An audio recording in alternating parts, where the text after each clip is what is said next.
अध्याय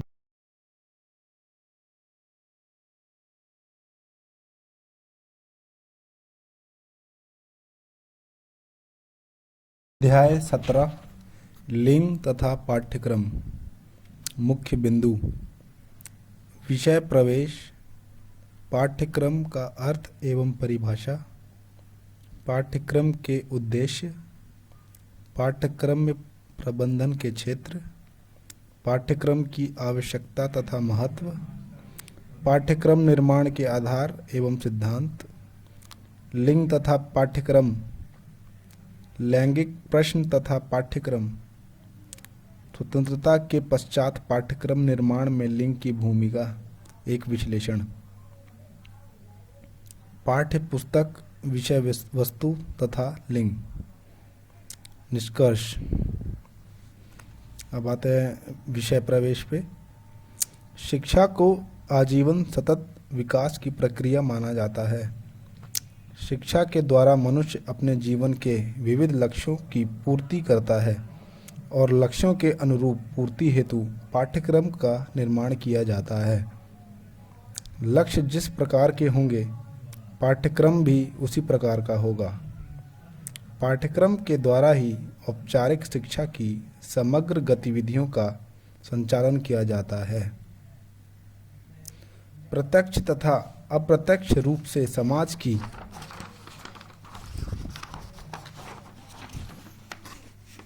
की आवश्यकताओं की पूर्ति तथा सामाजिक परिवर्तन का कार्य पाठ्यक्रम के द्वारा ही संपन्न किया जाता है। पाठ्यक्रम का महत्व विद्यालयीय गतिविधियों तथा समाज के दृष्टिकोण के निर्माण हेतु अत्यधिक है। वर्तमान में पाठ्यक्रम को तत्कालीन समस्याओं और मुद्दों से जोड़कर प्रभावी बनाने की आवश्यकता महसूस की जा रही है। लिंग तथा उनसे संबंधित मुद्दों विषयी अवधारणा के प्रत्यक्ष तथा अप्रत्यक्ष रूप से निर्धारण में लिंग की भूमिका का अध्ययन तथा प्रभाव प्रस्तुत अध्याय के अंतर्गत किया जा रहा है।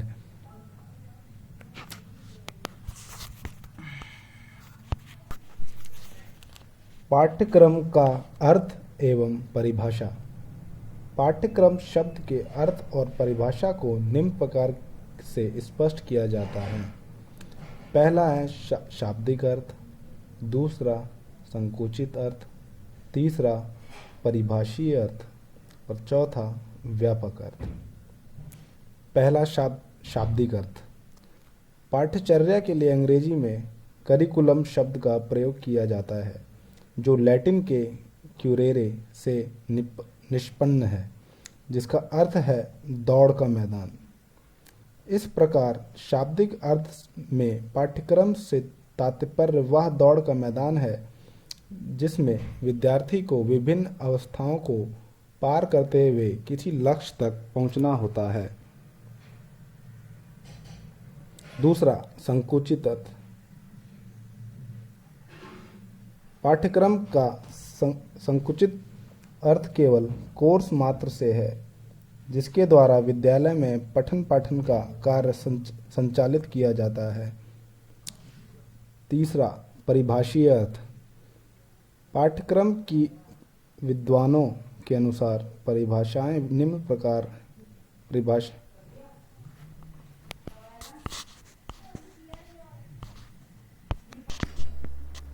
पाठ्यक्रम का परिभाषीय अर्थ। पहला, मुनरो के शब्दानुसार पाठ्यक्रम में वे समस्त अनुभव निहित हैं जिनको विद्यालय के द्वारा शिक्षा के उद्देश्यों की प्राप्ति के लिए उपयोग में लाया जाता है। In English, curriculum embodies all the experience which are utilized by the school to attain the aims of education. दूसरा, कनिंघम के शब्दानुसार पाठ्यक्रम शिक्षक के हाथ में एक साधन है जिससे वह अपनी विद्यालय में अपने उद्देश्य के अनुसार अपने छात्र को कोई भी रूप दे सकता है। The curriculum is the tool in the hands of the artist, that is the teacher, to mould his material, that is the pupil, according to his ideal in this studio, that is school. तीसरा, Froebel के शब्दानुसार, पाठ्यक्रम में वे समस्त अनुभव निहित हैं जिनको विद्यालय द्वारा शिक्षा के उद्देश्यों की प्राप्ति के लिए उपयोग में लाया जाता है. Curriculum should be conceived as an epitome of the rounded whole of the knowledge and experience of the human race. चौथा, H.L. कॉसवेल के शब्दानुसार, पाठ्यक्रम वह सब है जो कि बालकों, उनके माता पिता और उनके शिक्षकों के जीवन में घटित होता रहता है. वह प्रत्येक वस्तु से बनता है. वास्तव में पाठ्यक्रम का वर्णन गतिशील परिवेश के रूप में किया गया है.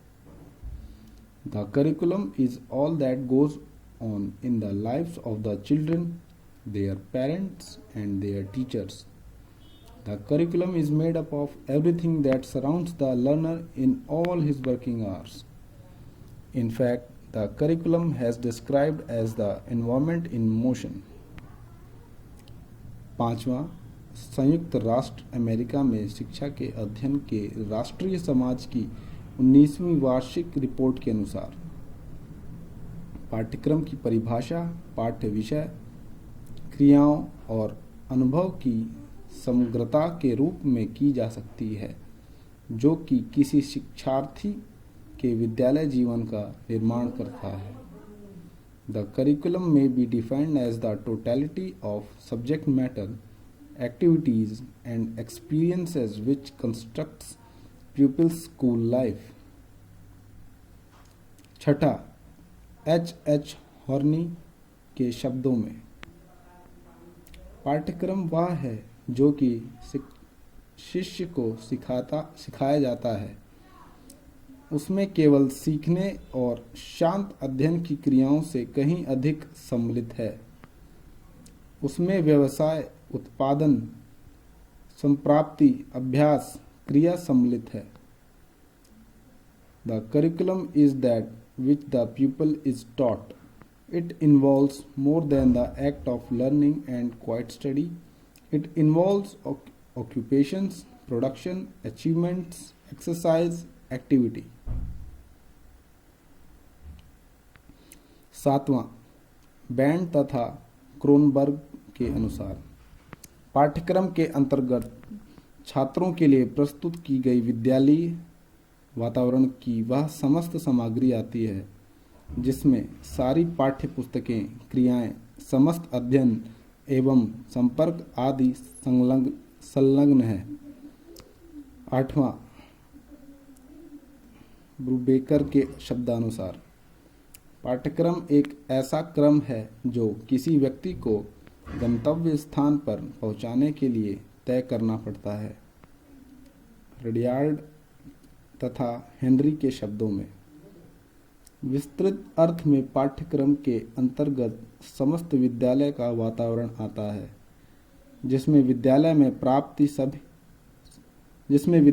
प्राप्त सभी प्रकार के संपर्क, पठन क्रियाएं एवं विषय सम्मिलित हैं. 10वां, जॉन डीवी के शब्दानुसार, पाठ्यक्रम केवल अध्ययन की योजना या विषय सूची ही नहीं बल्कि कार्य और अनुभव की संपूर्ण श्रृंखला है. पाठ्यक्रम समाज में कलात्मक ढंग से परस्पर रहने के लिए बच्चों के प्रशिक्षण का शिक्षकों के पास एक साधन है. 11वां, के.जी. सैदेन के शब्दानुसार, पाठ्यक्रम वह सहायक सामग्री है जिसके द्वारा बच्चा अपने आप को उस वातावरण के अनुकूल ढालता है जिसमें वह अपना दैनिक कार्य व्यवहार करता है तथा जिसमें उसके भविष्य की योजनाओं तथा क्रियाशीलता निहित है.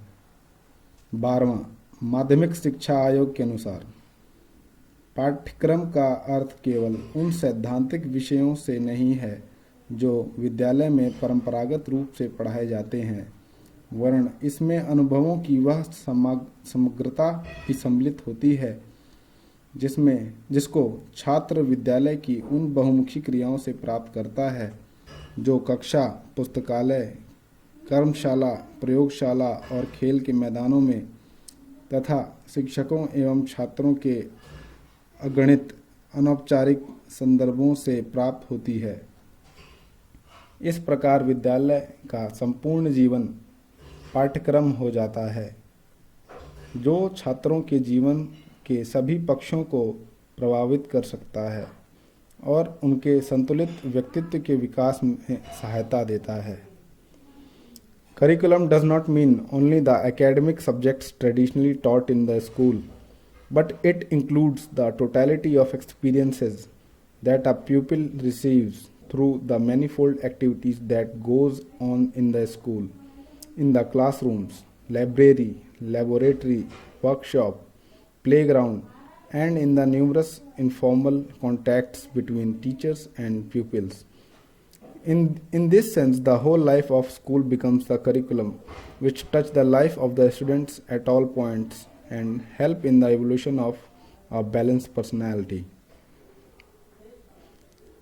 13वां शिक्षा आयोग के अनुसार विद्यालय पाठ्यक्रम अधिगम अनुभव की वह समग्रता है जो विद्यालयों द्वारा छात्रों को विद्यालय में या उसके बाहर की बहुमुखी क्रियाओं द्वारा प्रदान नहीं की जाती है। ये समस्त क्रियाएं विद्यालय के परिनिरीक्षण में संचालित की जाती हैं। Curriculum is the totality of learning experience that the school provides for the pupil through all the manifold activities in the school और आउटसाइड दैट आर कैरिड और ऑन अंडर इट्स सुपरविजन। चौथा, पाठ्यक्रम का व्यापक अर्थ। पाठ्यक्रम अपने संकुचित अर्थ में बौद्धिक विषयों हेतु बहुत पहले से प्रचलित था, परंतु ये विषय पाठ्यक्रम के अंग मात्र हैं तथा पाठ्यक्रम के व्यापक अर्थ को इंगित नहीं करते। इन विषयों की सामग्री को अंतर्वस्तु कहा जाता है। कक्षा में शिक्षण की दृष्टि से सुविधा के लिए जब इस विषय सामग्री को व्यवस्थित कर लिया जाता है तो उसे पाठ्य विवरण सिलेबस कहते हैं। भ्रमवश पाठ्यचर्या तथा पाठ्य विवरण को एक ही अर्थ में प्रयोग कर दिया जाता है, परंतु पाठ्य विवरण पाठ्यक्रम का अंश मात्र है, न कि संपूर्ण पाठ्यक्रम। पाठ्यक्रम में बताया जाता है कि वर्ष भर हेतु निर्धारित विषय वस्तु को किस प्रकार पूर्ण करना है। कोर्स, अंतर्वस्तु, पाठ्यक्रम विवरण आदि शब्द पाठ्यक्रम के अर्थ के स्पष्टीकरण में असमर्थ हैं। पाठ्यक्रम की वर्तमान अवधारणा अत्यधिक व्यापक है। इसके अंतर्गत कक्षा कक्ष तथा बाहर की गतिविधियों को सम्मिलित किया जाने लगा है। व्यापक अर्थों में पाठ्यक्रम को क्रिया के रूप में समझना चाहिए, न कि अर्जित ज्ञान या संग्रहित तथ्यों के रूप में। पुस्तकालय, कक्षा, प्रयोगशाला, विद्यालय परिसर, खेल के प्रांगण में की जाने वाली गतिविधियां और अनुभव पाठ्यक्रम के अंतर्गत आते हैं। इस प्रकार अपने व्यापक अर्थों में पाठ्यक्रम के अंतर्गत विद्यालय में संचालित सामान्यतः सभी गतिविधियां आ जाती हैं, परंतु यह इतना भी व्यापक नहीं है कि इसके अंतर्गत व्यक्ति का संपूर्ण जीवन आ जाए। पाठ्यक्रम के उद्देश्य, एम्स ऑफ करिकुलम। पाठ्यक्रम निर्माण के उद्देश्यों का निरूपण निम्न प्रकार है। पहला, छात्रों की व्यक्तिगत विभिन्नता, शारीरिक क्षमता, मानसिक क्षमता, अधिकतम विकास का उद्देश्य। दूसरा, व्यक्तिगत आकांक्षाओं के साथ साथ सामाजिक आकांक्षाओं की पूर्ति का उद्देश्य। तीसरा, विद्यालय के विषयों तथा जीवन की विविध क्रियाओं के मध्य भेदभाव की समाप्ति। चौथा, ऐसे व्यक्तियों का निर्माण जिससे खोज तथा ज्ञान की सीमाओं का विस्तार हो सके। पांचवा, लोकतंत्र की तैयारी। छठा, सामाजिक विज्ञानों, प्राकृतिक विज्ञानों, मानवशास्त्र तथा धर्म के साथ घनिष्ठ मान्यताओं का निर्माण करने योग्य बनाना। सातवां, ऐसे वातावरण का निर्माण करना चाहिए जिससे बालक विचार करना सीख सके और अपने विचार, तर्क तथा निरीक्षण की शक्तियों का विकास कर सके। 8वां अंतर्राष्ट्रीय शिक्षा आयोग डेलर्स रिपोर्ट अथवा अधिगम के 4 स्तंभ में 4 लक्ष्य इस प्रकार निर्धारित किए गए हैं। पहला, ज्ञान के लिए अधिगम। दूसरा, क्रिया के लिए अधिगम। तीसरा, साथ साथ रहने के लिए अधिगम। चौथा, अस्तित्व के लिए अधिगम। पाठ्यक्रम प्रबंध के क्षेत्र, स्कोप्स ऑफ करिकुलम मैनेजमेंट। पाठ्यचर्या प्रबंध का क्षेत्र अति व्यापक है तथा इसके अंतर्गत पाठ्यक्रम का महत्व और आवश्यकता, पाठ्यक्रम निर्माण के सिद्धांत, पाठ्यचर्या तथा नवाचार, पाठ्यक्रम का क्रियान्वयन, पाठ्यक्रम तथा अध्यापक, पाठ्यक्रम तथा विद्यालय, पाठ्यक्रम तथा अनुशासन, पाठ्यक्रम तथा विज्ञान और तकनीकी, पाठ्यक्रम तथा शैक्षिक दर्शन, पाठ्यक्रम तथा वर्तमान आवश्यकताएं तथा अंतर्राष्ट्रीय विषय इत्यादि इसके क्षेत्र के अंतर्गत आते हैं। पाठ्यक्रम की आवश्यकता तथा महत्व, need and importance of curriculum. पाठ्यक्रम का विद्यालय, समाज और पालकों सभी के लिए आवश्यकता तथा महत्व निम्न बिंदुओं के अंतर्गत दृष्टव्य है। पहला, शिक्षा की त्रिमुखी प्रक्रिया, शिक्षक, शिक्षार्थी तथा पाठ्यक्रम हेतु आवश्यक। दूसरा, पाठ्यक्रम के द्वारा छात्र सामाजिक गतिविधियों से जुड़ता है। तीसरा, पाठ्यक्रम के द्वारा लिंगीय मुद्दों पर प्रत्यक्ष और अप्रत्यक्ष रूप से जागरूकता लाने का कार्य किया जाता है। चौथा, पाठ्यक्रम के द्वारा व्यक्तिगत और सामाजिक आवश्यकताओं की पूर्ति की जाती है। पांचवां, पाठ्यक्रम के द्वारा सामाजिक कुरीतियों को समाप्त करने तथा जागरूकता उत्पन्न करने का प्रयास किया जाता है। छठा, पाठ्यक्रम व्यक्तिगत, सामाजिक, सांस्कृतिक, आर्थिक, राजनैतिक, धार्मिक इत्यादि उद्देश्यों की पूर्ति की जाती है। सातवां, पाठ्यचर्या व्यक्ति को स्वावलंबी तथा व्यवहार ज्ञान प्रदान करती है। आठवां, पाठ्यक्रम होने से निश्चित समय में निश्चित ज्ञान प्रदान कर दिया जाता है। नौवां, पाठ्यक्रम के द्वारा ही मूल्यांकन और मापन की प्रक्रिया संभव हो सकती है। 10वां, साथ साथ मिलकर रहने और सीखने के लिए पाठ्यक्रम की आवश्यकता होती है। 11वां, अध्यापक और छात्रों के मार्गदर्शन तथा जुड़ाव के लिए पाठ्यक्रम महत्वपूर्ण है। 12वां, राष्ट्रीय एकता और अंतर्राष्ट्रीय सद्भाव में वृद्धि हेतु।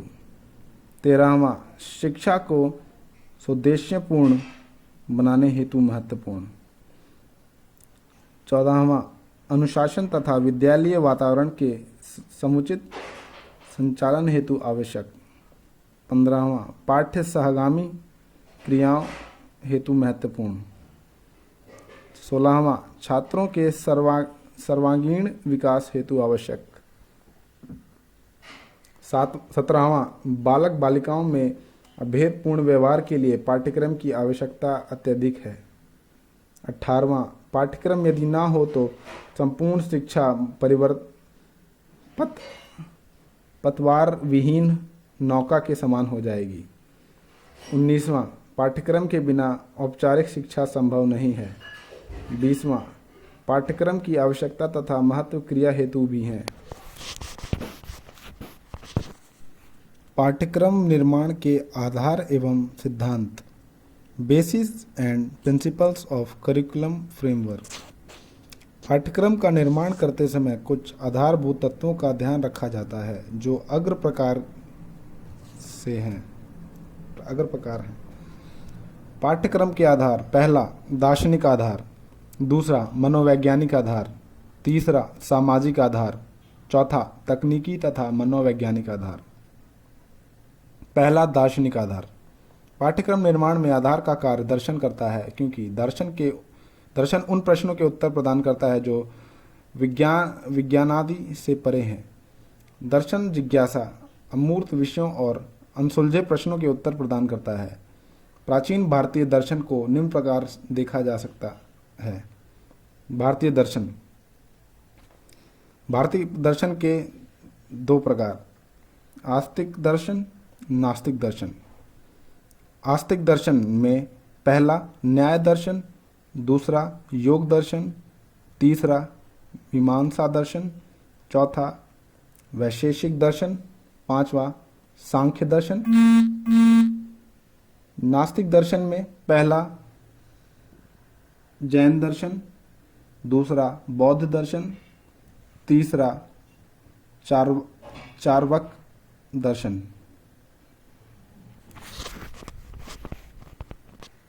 चार्वाक दर्शन। आधुनिक कालीन शिक्षा दर्शनों में प्रमुख दर्शन निम्न हैं। पहला आदर्शवादी दर्शन, आध्यात्मिक प्रधान। दूसरा प्रकृतिवादी दर्शन, प्रकृति विज्ञान को महत्व। तीसरा प्रयोजनवादी दर्शन, जीवनोपयोगी विषय महत्वपूर्ण। चौथा यथार्थवादी दर्शन, यथार्थपूर्ण विषय। पांचवा अस्तित्ववादी दर्शन, अस्तित्ववादी विज्ञानादि विषय। मानवतावादी दर्शन, मानवतापूर्ण विषय। इस प्रकार जब जो दर्शन प्रभावी होगा तब पाठ्यक्रम पर भी इसका प्रभाव स्पष्ट रूपेण परिलक्षित होता है। दूसरा मनोवैज्ञानिक आधार। शिक्षा की प्रक्रिया को बाल मनोविज्ञान पर आधारित करने पर अत्यधिक बल दिया जा रहा है, क्योंकि तभी यह प्रभावी होगी। शिक्षा के मनोवैज्ञानिक आधार का पाठ्यक्रम निर्माण में महत्वपूर्ण स्थान होता है। इसी आधार के कारण शिक्षा प्रक्रिया रुचिकर और सहज होती है। पाठ्यचर्या में व्यक्तिगत रुचियों तथा भिन्नता, शिक्षण विधियों, मूल्यांकन एवं मापन, अनुशासन, विद्यालयीय समय सारणी एवं स्वरूप निर्धारण में भी इसकी भूमिका है। पाठ्यचर्या में मनोवैज्ञानिक आधार के द्वारा रुचि और व्यक्तिक विभिन्नता के आधार पर विविध आयु वर्ग हेतु पाठ्यक्रम की संरचना तैयार की जाती है। वर्तमान में इस आधार पर अत्यधिक बल दिया जा रहा है, जिसके परिणाम स्वरूप बाल केंद्रित शिक्षा पद्धति का प्रचलन हो रहा है। तीसरा सामाजिक आधार। शिक्षा का पाठ्यक्रम निर्मित करते समय सामाजिक आधार की भूमिका महत्वपूर्ण है, क्योंकि विद्यालयों को समाज का लघु रूप माना जाता है और शिक्षा तथा समाज परस्पर अनुपूरक हैं। सामाजिक आधार के अंतर्गत पाठ्यक्रम निर्माण के समय निम्नांकित बातों पर बल दिया जाता है। पहला सामाजिक मान्यताएं, दूसरा सामाजिक जड़ता को समाप्त कर गतिशीलता लाना, तीसरा सामाजिक प्रेम, सहयोग तथा सद्भाव में वृद्धि करना, चौथा समाज में फैली कुरीतियों तथा अंधविश्वासों की समाप्ति, पांचवा समाज की आवश्यकताओं की पूर्ति, छठा पाठ्यक्रम को सामाजिक परिवर्तन की साधना बनाना, सातवां बालक और बालिकाओं में किए जाने वाले लैंगिक भेदभाव का समापन, आठवां प्राचीन कालीन सामाजिक परंपरा को अक्षुण्ण बनाने हेतु प्रयास, नौवां सामाजिक अंतक्रिया में वृद्धि, दसवां सामाजिक मान्यताओं तथा परंपराओं का संरक्षण एवं विस्तार। इस प्रकार सामाजिक आधार को दृष्टिगत रखते हुए पाठ्यक्रम का निर्माण सामाजिक अच्छी रीतियों, मान्यताओं के संरक्षण के साथ साथ लैंगिक समानता, प्रेम, सौहार्द एवं बंधुत्व की भावना का विकास किया जाता है। चौथा तकनीकी तथा मनोवैज्ञानिक आधार। पाठ्यक्रम निर्माण के समय आधुनिक ज्ञान, विज्ञान और तकनीकी को सम्मिलित करने के लिए तकनीकी तथा मनोवैज्ञानिक आधार का ध्यान रखा जाता है।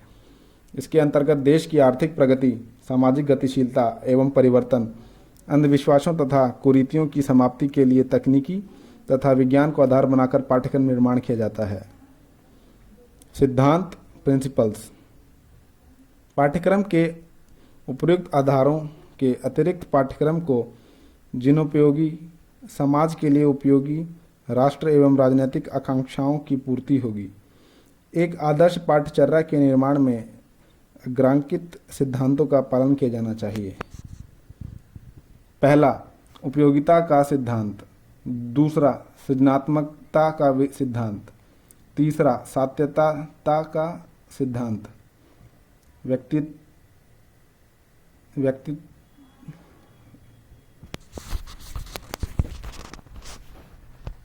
चौथा व्यक्तिक विभिन्नता का सिद्धांत, पांचवा विकास का सिद्धांत, छठा स्थानीय आवश्यकता का सिद्धांत, सातवां जीवन से संबंधता का सिद्धांत।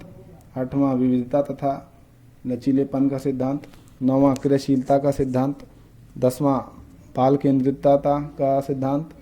11वां विषयों के अंतर संबंध का सिद्धांत। 12वां परिपक्वता का सिद्धांत। 13वां अवकाश के सदुपयोग का सिद्धांत। 14वां सामुदायिक जीवन से संबद्धता का सिद्धांत। 15वां संरक्षण तथा हस्तांतरण का सिद्धांत। 16वां चारित्रिक तथा नैतिक विकास का सिद्धांत। 17वां अनुभवों की प्राप्ति का सिद्धांत। 18वां खेल एवं क्रियाओं के आयोजन का सिद्धांत। 19वां प्रजातांत्रिक मूल्यों के विकास का सिद्धांत। 20वां समानता का सिद्धांत। उपयोगिता का सिद्धांत। उपयोगिता का सिद्धांत पाठ्यक्रम निर्माण में अति उपयोगी है। इस विषय में नन महोदय का कथन उल्लेखनीय है। साधारण मनुष्य सामान्यतः यह चाहता है कि उसके बच्चे केवल ज्ञान के प्रदर्शन के लिए व्यर्थ की बातें ही सिखाई जाएं, जो भावी जीवन में उनके लिए उपयोगी हों। इस सिद्धांत के आधार पर पाठ्यक्रम को सैद्धांतिकता की अपेक्षा जीवनोपयोगी बनाया जाता है। वर्तमान में उपयोगिता के सिद्धांत की पाठ्यक्रम के निर्माण में महत्वपूर्ण भूमिका है। दूसरा, सृजनात्मकता का सिद्धांत। प्रत्येक बालक में अंतर्हित शक्तियों में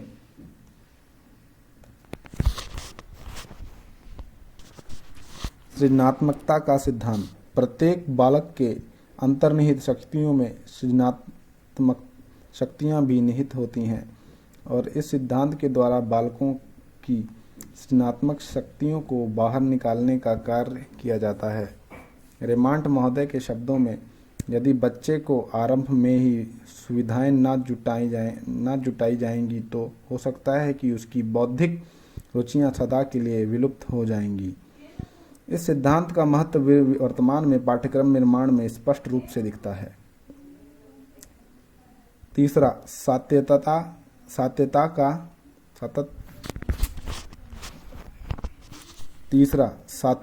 का सिद्धांत। सातत्यता को निरंतरता भी कहते हैं। पाठ्यक्रम का निर्माण करते समय सातत्यता के सिद्धांत का पालन किया जाना आवश्यक होता है, क्योंकि पाठ्यक्रम के द्वारा मनुष्य की आकांक्षाओं व जीवन लक्ष्यों की पूर्ति की जाती है, जिसमें समय समय पर परिवर्तन होते रहते हैं। इन परिवर्तनों को सम्मिलित करने हेतु नवीन विषयों का समावेश पाठ्यक्रम में सातत्यता के सिद्धांत द्वारा किया जाता है। व्यक्तिक विभिन्नता का सिद्धांत। शिक्षा मनोविज्ञान के अनुसार कोई भी दो व्यक्ति अपनी रुचियों, योग्यताओं तथा क्षमताओं में एक समान नहीं हो सकते। अतः व्यक्तिक विभिन्नता के सिद्धांत का पालन करते हुए पाठ्यक्रम में इसका समावेश कर पाठ्यक्रम को लोगों की रुचियां, क्षमताओं तथा आवश्यकतानुरूप बनाने पर बल दिया जाना चाहिए। पांचवा, विकास का सिद्धांत। विकास ऐसी प्रक्रिया है जो निर्बाध रूप से चलती रहती है और इसके साथ साथ बालकों में शारीरिक, मानसिक, सामाजिक तथा सांवेगिक परिपक्वता आती है। अतः पाठ्यक्रम निर्माण में विकास के सिद्धांत को दृष्टिगत रखते हुए विभिन्न आयु वर्गों हेतु विकास के अनुरूप पाठ्यक्रम तैयार किया जाना चाहिए। छठा, स्थानीय आवश्यकता का सिद्धांत। पाठ्यक्रम तभी उपयोगी होगा जब उसके निर्माण के समय स्थानीय आवश्यकताओं का ध्यान रखा जाए। स्थानीय आवश्यकता अनुरूप पाठ्यक्रम में कुछ विषयों को सम्मिलित करने से यह और भी अधिक उपादेय सिद्ध होगा। सातवां, जीवन के संबद्धता का सिद्धांत। पाठ्यक्रम में वास्तविक जीवनोपयोगी विषयों तथा क्रियाओं को महत्व प्रदान किया जाना चाहिए, जिससे बालकों को उसके भावी जीवन हेतु तैयार किया जा सके। इस प्रकार पाठ्यक्रम को जीवन का अंग बनाने के लिए उसे जीवन से संबंध करना आवश्यक है। आठवां, विविधता तथा लचीलेपन का सिद्धांत। पाठ्यक्रम विविधतापूर्ण तथा लचीला होना चाहिए जिससे वह सरलता से नवीनीकृत किया जा सके, क्योंकि व्यक्ति की आकांक्षाओं, सामाजिक आवश्यकताओं, आदर्शों, मूल्यों, राष्ट्रीय तथा अंतर्राष्ट्रीय विषयों में निरंतर परिवर्तन हो रहा है। अतः इन विषयों का समावेश कर लचीलेपन का सिद्धांत का अनुसरण किया जाना चाहिए। 9वां, क्रियाशीलता का सिद्धांत। पाठ्यक्रम को क्रिया प्रधान बनाने के लिए क्रियाशीलता के सिद्धांत का पालन किया जाना चाहिए।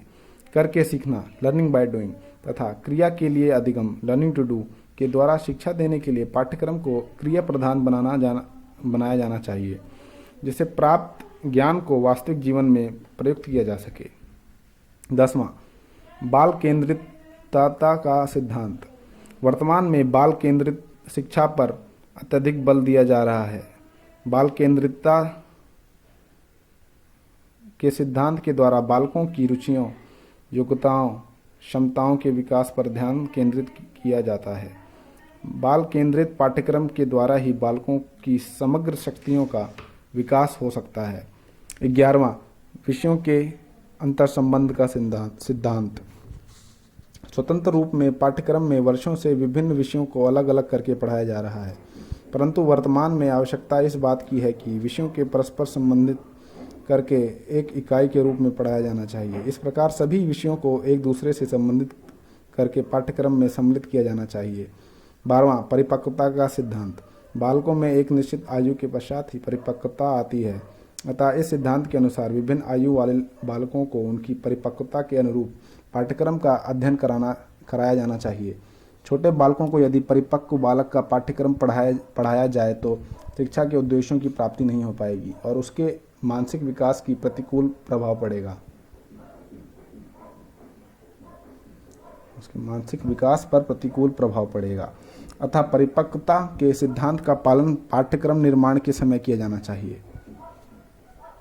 13वां, अवकाश के सदुपयोग का सिद्धांत। पाठ्यक्रम निर्माण इस प्रकार किया जाना चाहिए कि वह मानसिक रूप से अवकाश के काल में खेल कूद, सौंदर्यात्मक, सृजनात्मक तथा सामाजिक क्रियाओं का आयोजन करे।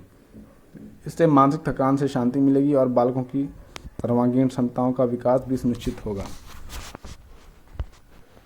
14वां, सामुदायिक जीवन से संबद्धता का सिद्धांत। पाठ्यक्रम ऐसा होना चाहिए जिससे वह सामुदायिक जीवन से संबंध हो सके, सामुदायिक समस्याओं के प्रति संवेदन जागृत की जा सके तथा पाठ्यक्रम की सार्थकता सिद्ध होगी।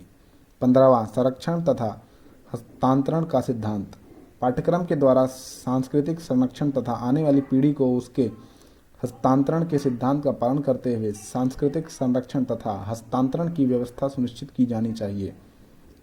इस प्रकार सांस्कृतिक विलोपन तथा अनभिज्ञता की स्थिति उत्पन्न नहीं होगी। सांस्कृतिक संरक्षण और हस्तांतरण के लिए यह सिद्धांत अत्योपयोगी है। 16वां, चारित्रिक तथा नैतिक विकास का सिद्धांत। प्राचीन काल में पाठ्यक्रम का मुख्य कार्य चारित्रिक एवं नैतिक विकास करना होता है। वर्तमान पाठ्यक्रम निर्माण के समय इस सिद्धांत का विशेष ध्यान रखा जाता है। चारित्रिक तथा नैतिक उत्थान के द्वारा बालक में आदर्श जीवन व्यतीत करने वाले महापुरुषों के चरित्र की आदर्श बातों के अनुकरण की भावना का विकास होता है। चारित्रिक तथा नैतिक विकास का महत्व प्राचीन काल से लेकर अभी तक अत्यधिक रहा है। 17वां, अनुभवों की प्राप्ति का सिद्धांत। ज्ञान तभी स्थायी होता है जब वह सैद्धांतिक न होकर अनुभवजन्य हो, अतः पाठ्यक्रम निर्माण के समय अनुभवों की प्राप्ति के सिद्धांत पर बल दिया जाना चाहिए।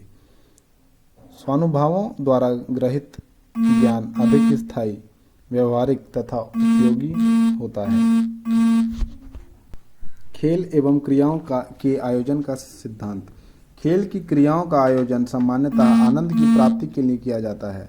खेल के द्वारा उत्साह, मानसिक थकान से मुक्ति, क्रियाशीलता और आपसी समझ तथा अनुशासन का भाव विकसित होता है। अतः इन क्रियाओं को पाठ्यक्रम में सम्मिलित कर प्रभावी बनाया जाना चाहिए। क्रो तथा क्रो के अनुसार जो लोग सीखने की प्रक्रिया को निर्देशित करते हैं उनका उद्देश्य यह होना चाहिए कि वे ज्ञानात्मक क्रियाओं की ऐसी योजना बनाएं जिनमें खेल के दृष्टिकोण को स्थान प्राप्त हो। खेल तथा क्रियाओं के आयोजन के सिद्धांत द्वारा आनंद के साथ गतिशील और वास्तविक ज्ञान प्राप्त होता है। 19वां प्रजातांत्रिक मूल्यों के विकास का सिद्धांत। प्रजातांत्रिक मूल्यों के विकास के लिए इस सिद्धांत का पालन किया जाना आवश्यक है। पाठ्यक्रम जनतांत्रिक मूल्यों, स्वतंत्रता, समानता, न्याय इत्यादि पर आधारित होना चाहिए, जिससे इस मूल्यों के प्रति आस्था उत्पन्न हो सके।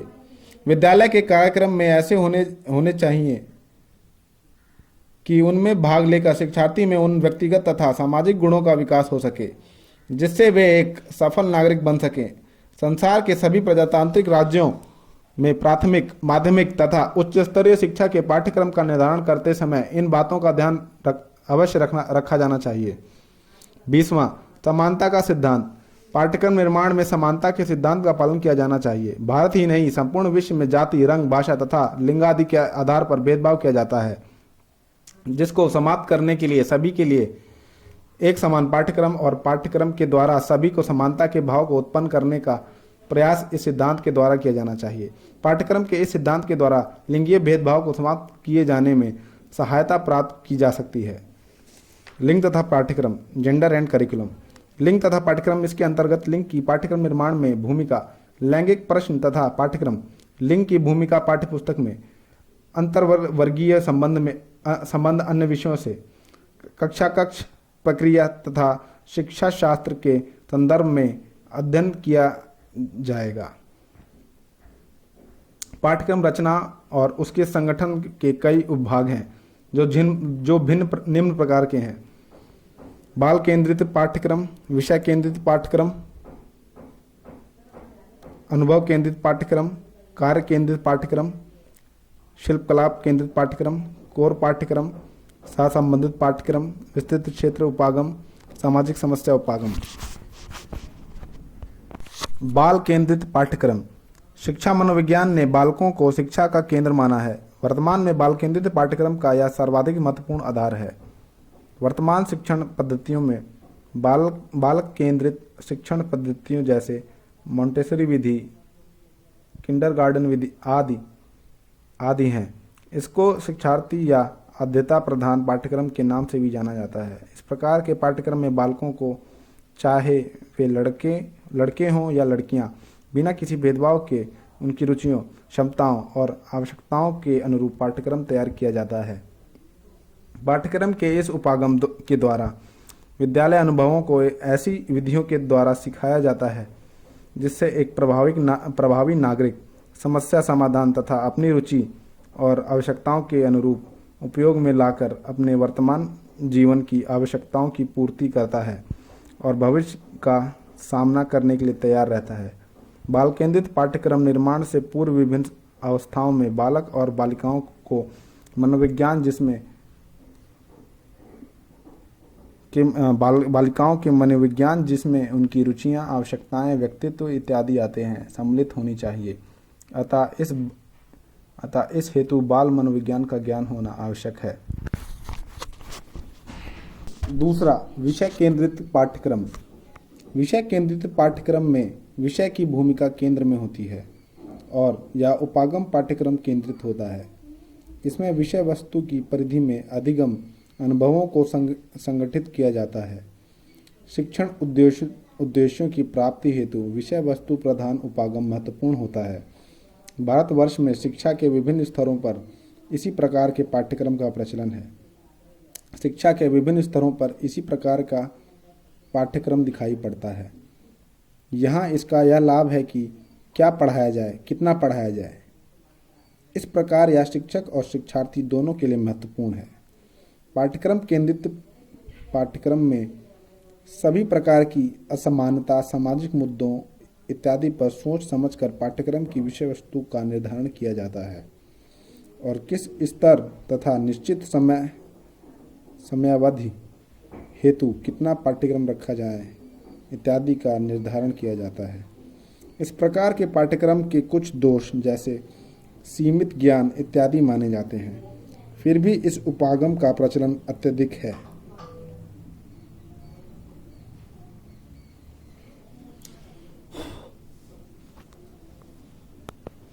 तीसरा, अनुभव केंद्रित पाठ्यक्रम।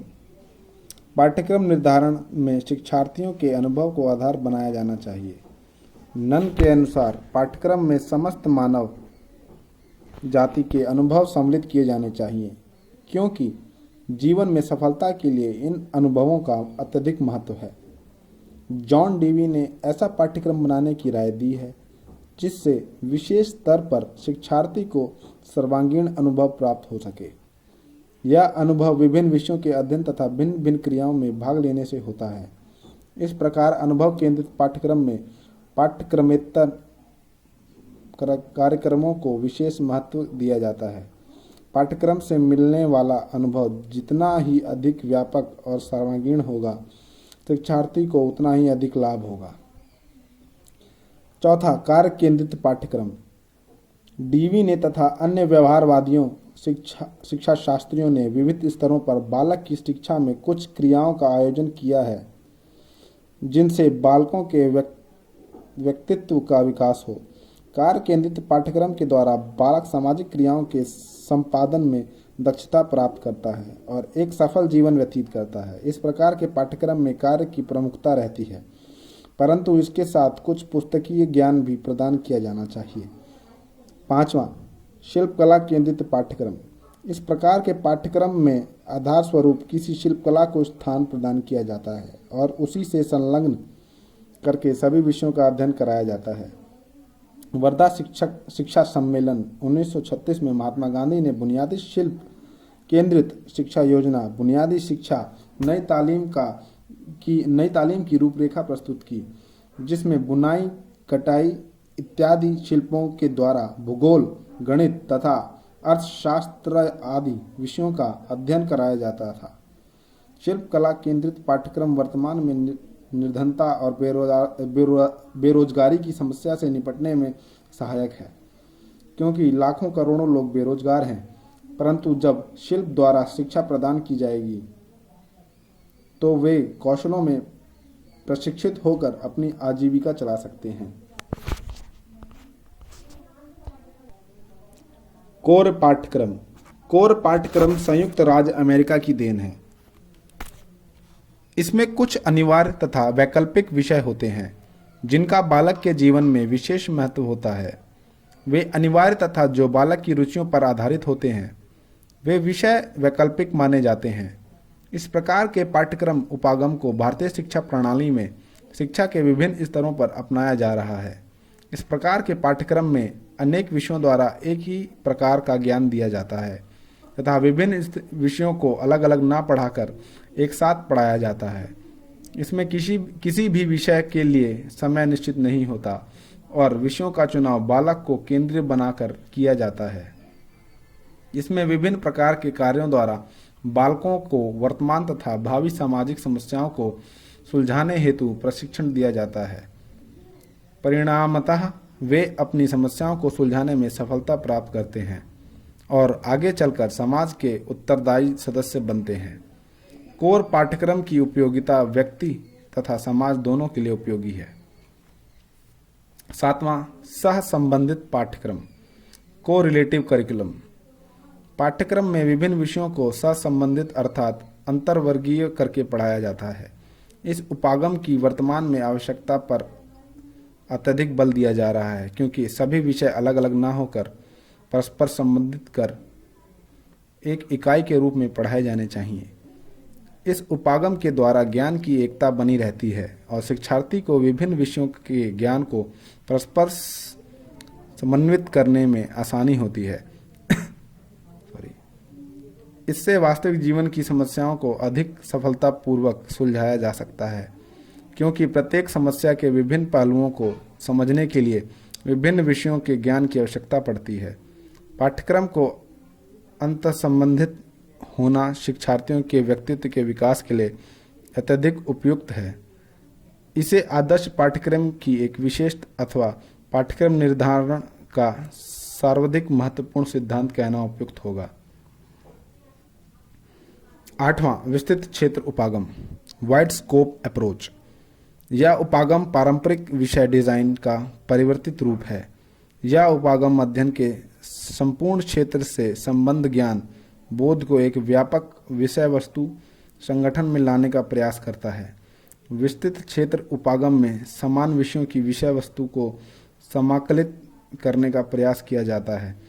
उदाहरणतः जीव विज्ञान का विस्तृत क्षेत्र पाठ्यक्रम का विकास करते समय प्राणी विज्ञान, वनस्पति विज्ञान, शरीर क्रिया विज्ञान, जीवाणु विज्ञान जैसे विषयों के सिद्धांतों, अवधारणाओं तथा ज्ञान को एक निर्देशात्मक इकाई के रूप में संकलित करने का प्रयास किया जाता है।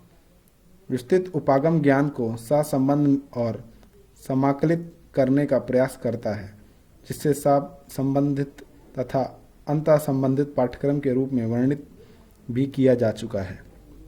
9वां, सामाजिक समस्या उपागम, सोशल प्रॉब्लम अप्रोच। समाज में अनेक प्रकार की समस्याएं उत्पन्न होती रहती हैं। सामाजिक समस्याओं और मुद्दों को सुलझाने की योग्यता का विकास सामाजिक समस्या उपागम के द्वारा किया जाता है। इसके अंतर्गत सामाजिक समस्याओं को सुलझाने की योग्यता का विकास किया जाता है। सामाजिक समस्याएं जैसे जाति, धर्म, भाषाई भेदभाव, अमीर गरीब भेदभाव, लैंगिक भेदभाव, सामाजिक कुरीतियां, पर्यावरण तथा जनसंख्या आदि के मुद्दे आते हैं, जिसको समाप्त करने के लिए समस्या से संबंध किसी भी स्रोत अथवा संगत विषय वस्तु को ग्रहण किया जाता है। वर्तमान में सामाजिक समस्याओं, विशेषतः बालक बालिकाओं में किए जाने वाले भेदभाव की समाप्ति में पाठ्यक्रम की निःशब्द भूमिका के लिए इस उपागम का महत्व अत्यधिक है। विभिन्न प्रकार के पाठ्यक्रमों तथा लिंग के मध्य संबंधों का अध्ययन इन बिंदुओं के अंतर्गत प्रस्तुत किया जा रहा है। लैंगिक प्रश्न तथा पाठ्यक्रम, जेंडर क्वेश्चंस एंड करिकुलम। पूर्व में भी कहा जा चुका है कि पाठ्यक्रम सामाजिक आवश्यकताओं, व्यक्तिगत आकांक्षाओं और सामाजिक परिवर्तन लाने का माध्यम है। वर्तमान सदी स्त्री पुरुष की समानता पर बल देती है, क्योंकि स्त्रियों को उनके लिंग मात्र के आधार पर उपेक्षित और वंचित कर दिया जाना अतार्किक है। लैंगिक प्रश्नों के अंतर्गत स्त्रियों की समाज में भूमिका एवं महत्व, उनकी उपेक्षित स्थिति के कारण एवं निराकरण के उपाय, राष्ट्रीय एवं सामाजिक उन्नति में महिलाओं के योगदान इत्यादि लैंगिक प्रश्नों के उत्तर देने का कार्य पाठ्यक्रम के द्वारा किया जाता है। सामाजिक समस्याधारित पाठ्यक्रम उपागम के द्वारा इन लैंगिक प्रश्नों के प्रति सचेत करने एवं स्वस्थ दृष्टिकोण के निर्माण में सहायता प्राप्त होती है। स्वतंत्रता के पश्चात पाठ्यक्रम निर्माण में लिंग की भूमिका, एक विश्लेषण। Gender role in curriculum framework of independence.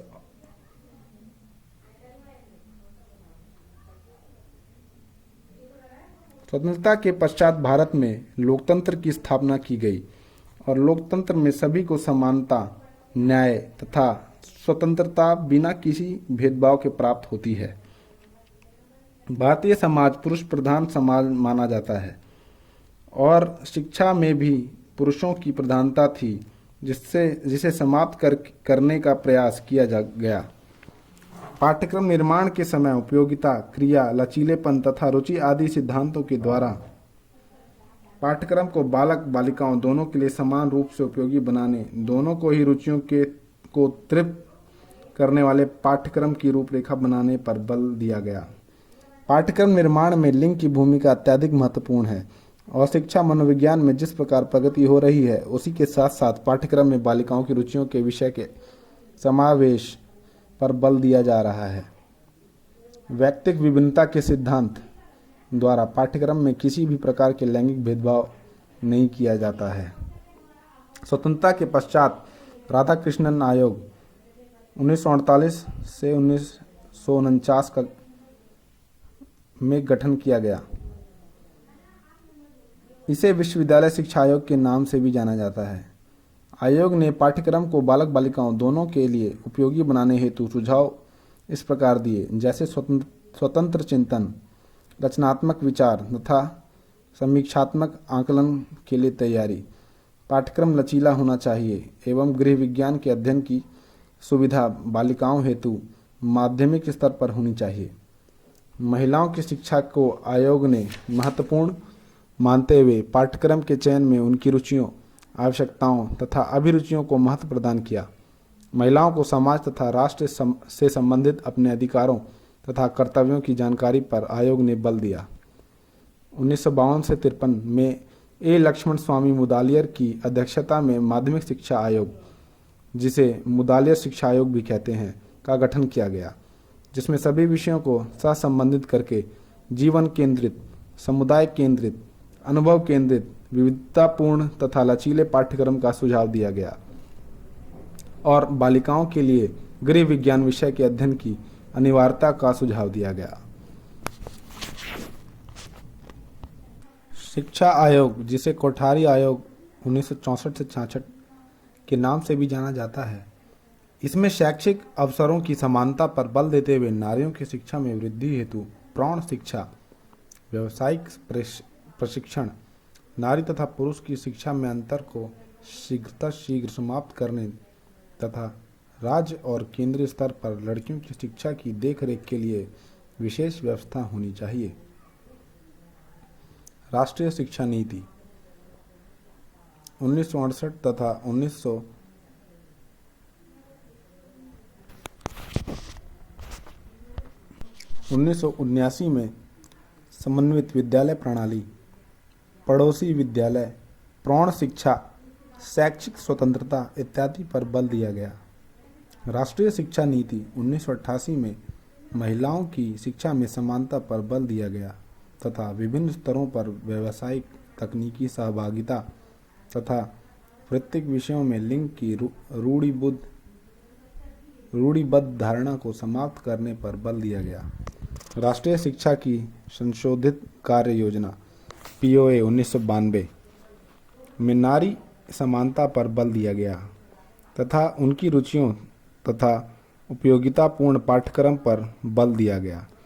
1991 में महिला साक्षरता 39.42 तथा पुरुष की साक्षरता 63.86% थी, जो लैंगिक भेदभाव को शिक्षा में स्पष्ट करती है। इस प्रकार स्वतंत्रता के पश्चात लिंग की पाठ्यक्रम निर्माण में भूमिका महत्वपूर्ण थी, क्योंकि स्त्री पुरुष साक्षरता के मध्य अंतर अधिक था और स्त्रियां प्रत्येक क्षेत्र में उपेक्षित थीं। अतः पाठ्यक्रम में उनकी आवश्यकताओं, रुचियों और आकांक्षाओं पर बल दिया गया, जिससे स्त्री शिक्षा समाज के लिए उपयोगी बन सके और उनकी व्यक्तिगत उन्नति हो सके। पाठ्यक्रम में लिंग की भूमिका पर मतेक नहीं है। हंसा मेहता समिति 1962 ने बालक बालिकाओं हेतु समान पाठ्यक्रम का पक्ष लिया।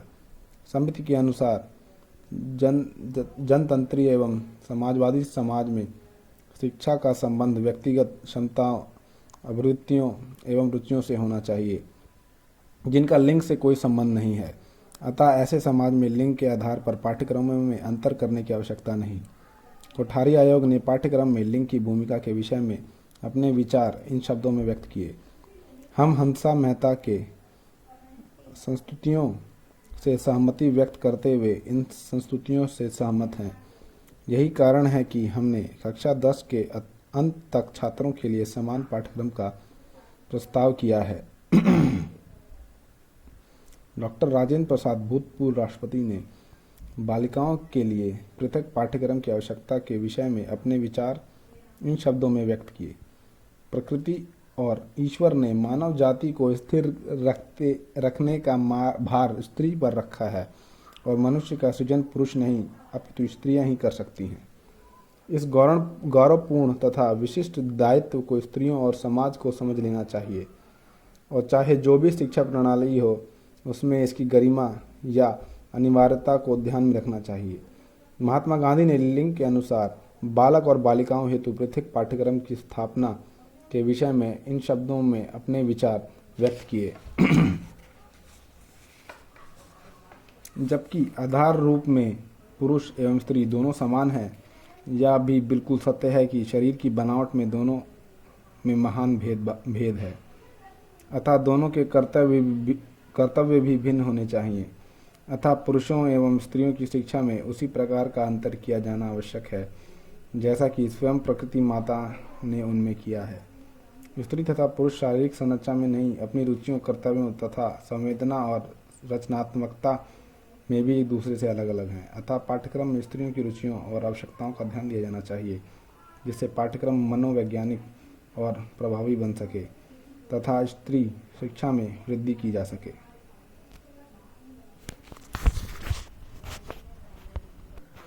पाठ्य पुस्तक, विषय वस्तु तथा लिंग।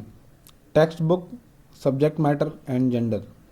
पाठ्य पुस्तक तथा उनकी विषय वस्तु पर लिंग का प्रभाव होता है। सामाजिक समस्या उपागम के द्वारा पाठ्य पुस्तक की विषय वस्तु में सामाजिक मुद्दों, समस्याओं को स्थान प्रदान कर उन समस्याओं के विवेकपूर्ण समाधान की ओर प्रवृत्ति की जाती है। पाठ्य पुस्तक की विषय वस्तु का प्रभाव प्रत्यक्ष तथा अप्रत्यक्ष दोनों ही प्रकार से अधिगमकर्ताओं पर पड़ता है और आगे उसी प्रकार के समाज का सृजन होता है। पाठ्य पुस्तक की विषय वस्तु में लिंगीय भेदभाव,